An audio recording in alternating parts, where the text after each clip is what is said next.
Bismillahirrahmanirrahim. Assalamualaikum warahmatullahi wabarakatuh. Selamat siang sahabat Sobi dan juga pelanggan-pelanggan Prabu yang kita banggakan dimanapun Anda berada.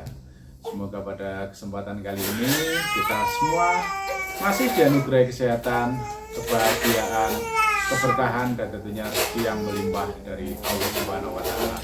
Amin ya rabbal alamin. Bikin konten lagi sahabat Sobi. Mumpung waktu longgar ya kita bikin konten lagi. Semoga bisa memberikan ilmu yang bermanfaat bagi sahabat-sahabat Sobi dimanapun Anda berada.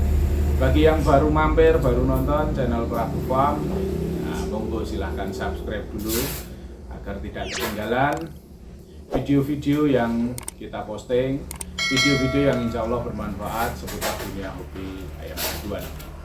Untuk konten kali ini yang mau kita bahas adalah cara memilih ayam atau ciri-ciri ayam yang kualitas bagus berdasarkan ciri fisiknya. Walaupun mungkin dulu pernah sekali saya buat, tapi ini kayaknya penting ya, saya buatkan lagi nggak apa-apa.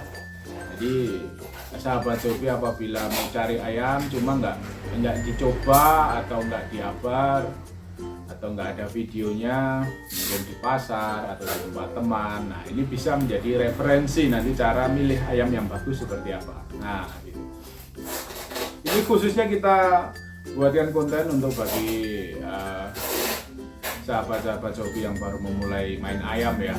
Kalau yang senior mohon maaf, ini bukan maksud kita menggurui, pasti udah paham lah kalau yang senior-senior. Cuma kalau yang baru memulai dunia hobi ini pasti belum paham bagaimana ayam yang bagus, ciri-cirinya seperti apa. Nah, satu yang mau kita bahas bentuk kepala. Bentuk kepala itu kalau untuk ayam teknik usahakan ya hampir secara umum ya itu udah banyak di posting itu kepalanya memang harus lonjong jambe ya, kayak seperti buah pinang. Itu memang ciri khas ayam pinter, tekniknya pasti rata-rata bagus.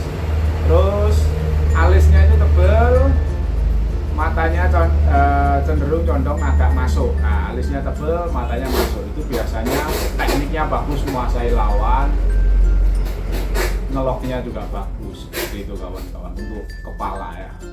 Paruh kalau bisa yang kokoh, jadi yang ada galernya atau yang ada geretannya itu kawan-kawan. Itu kokoh, paruh yang kokoh seperti itu.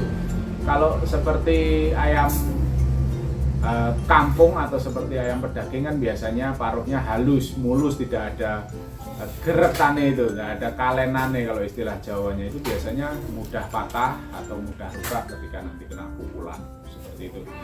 Itu dari segi kepala. Terus kalau ini untuk ayam teknik ya, kalau untuk ayam mangon beda atau ayam speed beda. Kepalanya condong bulat, biasanya lebih bulat, lebih bundar, matanya lebih melotot. Itu kalau yang semakin melotot itu semakin bagus kalau mangon biasanya, karena apa ya, pasti tatapannya ke depannya itu lebih bagus dan biasanya lebih cepat seperti itu kawan-kawan. Dari kepala turun ke leher. Nah, leher ini tidak kalah penting untuk masalah teknik dan juga tadah pukulnya. Leher jangan terlalu pendek, tapi juga jangan terlalu panjang. Kalau terlalu pendek, dia pasti kurang luwes untuk teknik menguasai lawannya. Tapi kalau terlalu panjang, juga lebih mudah untuk kena pukulan seperti itu. Terus bisa dipegang, misalnya ini batang lehernya. Ini kita pegang seperti ini, ros-rosnya atau sambungan tulangannya. Kalau ayam yang bagus biasanya rapet, hampir halus seperti itu. Tidak begitu berasa sambungan tulangannya itu. Tapi kalau sambungan tulangannya itu berasa, dipegang gerjal lah, itu biasanya tadah pukulnya kurang bagus. Kena pukulan agak keras, dia pasti akan mudah peok seperti itu. Jadi sambungannya kurang rapat. Dari leher turun ke sayap, ke bawah ya, sayap. Sayap kalau bisa cari ayam yang bulunya rangkep. Rangkep itu bulunya memang lebih banyak. Itu memang ayam-ayam tertentu seperti itu. Tapi kalau seandainya tidak seperti itu juga tidak apa-apa. Tapi cari ayam yang bulunya kalau bisa semakin panjang bulu sayapnya itu semakin bagus seperti itu. Karena apa? Orientasinya untuk naik. Ketika mau mukul sayap untuk ngepak, kalau bulunya panjang rangkep pasti kepalanya akan lebih kuat untuk naik dan untuk mukulnya seperti itu. Dari sayap kita menuju ke tulangan bahu atau dada, kalau bisa cari ayam yang dadanya bidang, jadi lebih lebar atau lebih bau seperti itu. Jadi tulangannya lebih kekar dan lebih bau, itu untuk menilai power atau kekuatannya. Biasanya ayam yang bahunya lebih besar, kekuatan dorongnya ketika nempel dengan lawan itu pasti akan lebih kuat. Kedua, kekuatan pukulnya, dia naik itu pasti lebih kuat kalau bahunya lebih besar. Tapi kalau semakin bahunya lebih tipis ya, bukan berarti besar untuk ukuran ayam yang besar kawan-kawan, tapi idealnya ya kalau ayam kecil ya nggak mungkin bahunya terus besar. Nah, seperti itu. Cuma idealnya ayam kecil tapi keker, seperti bentuknya keker, nah itu biasanya lebih bagus seperti itu. Tidak harus besar tapi harus kekar seperti itu untuk bahu. Terus dari dada ke belakang punggung. Nah, punggung usahakan cari ayam kalau untuk teknik cari yang bodinya panjang. Jadi jangan nyempluk. Nyempluk itu apa ya? Bulat, terlihat bulat. Kalau dilihat dari atas, oh ayamnya agak bulat. Nah, itu kurang untuk reli panjangnya. Biasanya reli panjang akan lebih bagus ketika ayam yang tulangannya panjang seperti itu. Jadi untuk lot-lotane atau untuk durasi main panjang itu biasanya lebih bagus ayam yang tulangan punggungnya lebih panjang seperti itu. Terus kalau bisa ya cari postur yang ideal, jadi lempeng, jadi ayamnya tegap, jangan yang wusu atau yang melengkung itu. Melengkung itu biasanya ya ini ilmu titen ya, tidak pasti, tapi biasanya yang saya temui ayam yang melengkung punggungnya itu untuk durasi awal powernya memang bagus, ayamnya lebih speed, cuma untuk durasi lama biasanya agak menurun. Lebih stabil ayam yang punggungnya itu panjang dan lurus, tegak seperti itu. Oke, dari punggung menuju ke buritan atau belakang itu kita cari, kalau untuk brutu sebenarnya tidak begitu signifikan, ada plus minusnya. Kalau centol brutu yang rapet biasanya ayamnya pukulannya lebih cepat tapi powernya kurang begitu bagus. Cuma kalau yang renggang itu biasanya pukulannya agak keras tapi speednya nggak begitu bagus ya. Unda-undi ya, ideal lah, cari yang ideal aja, tidak usah terlalu renggang juga tidak usah terlalu rapat seperti itu. Nanti biar pukulannya juga ya lebih cepat tapi juga ada powernya, jadi pukulannya lebih keras seperti itu.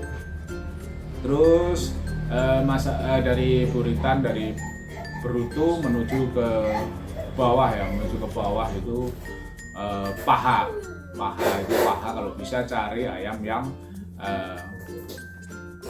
agak gepeng. Jadi kalau dipegang begini lonjong, jangan cari paha yang bulat. Kalau bulat, padat bulat, biasanya ayamnya pukulnya keras bener, cuma bisanya dari depan kawan-kawan. Identik mangon seperti itu, pukul dari depan, pahanya bulat nggak masalah. Tapi untuk ayam teknik usahakan cari yang agak lonjong. Jadi kenceng, padat tapi agak lonjong. Itu biasanya dari sampingnya bagus, dari belakangnya bagus, dari depan juga bisa seperti itu. Cuma kalau ayam teknik jarang-jarang sih mukul dari depan. Lo teknik lebih banyak dari depan ya, menurut saya kurang bagus. Jadi teknik harus cari ayam yang mukulnya dari samping atau dari belakang. Jadi kalau bisa ayam itu menguasai permainan, mukuli lawan tapi jarang kepukul. Nah, itu ayam teknik yang bagus. Dari paha turun ke kaki, cakar. Untuk cakar kalau untuk zaman sekarang cari yang lebih ke sisik rotan ya, padat kawan-kawan. Sisiknya itu padat, rotan, jangan terlalu belimbing. Itu biasanya pukulannya lebih sakit, lebih dalam efeknya kawan-kawan daripada yang pukulan belimbing. Di samping pukulannya lebih dalam, nanti untuk rawatan enak, mencari gandengnya lebih mudah kalau di arena pro. Karena apa? Karena sisik yang seperti cakar rotan itu walaupun mabung sekali mungkin masih terlihat seperti ayam muda seperti itu. Jadi untuk gandengan lebih meringankan.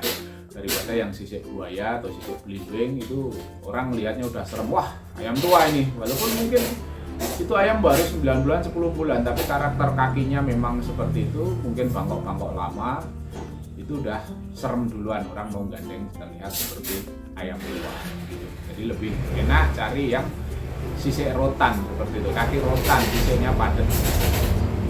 Terus turun lagi ke cakaran, kalau bisa yang merit-merit, kekar tapi merit-merit, jadi yang cakarannya harus mekar seperti ini. Ini untuk kuda-kudanya pasti lebih bagus, kuda-kudanya lebih bagus. Biasanya kalau merit-merit ukuran sarafnya itu ada, jadi lebih sakit juga untuk mukulnya seperti itu.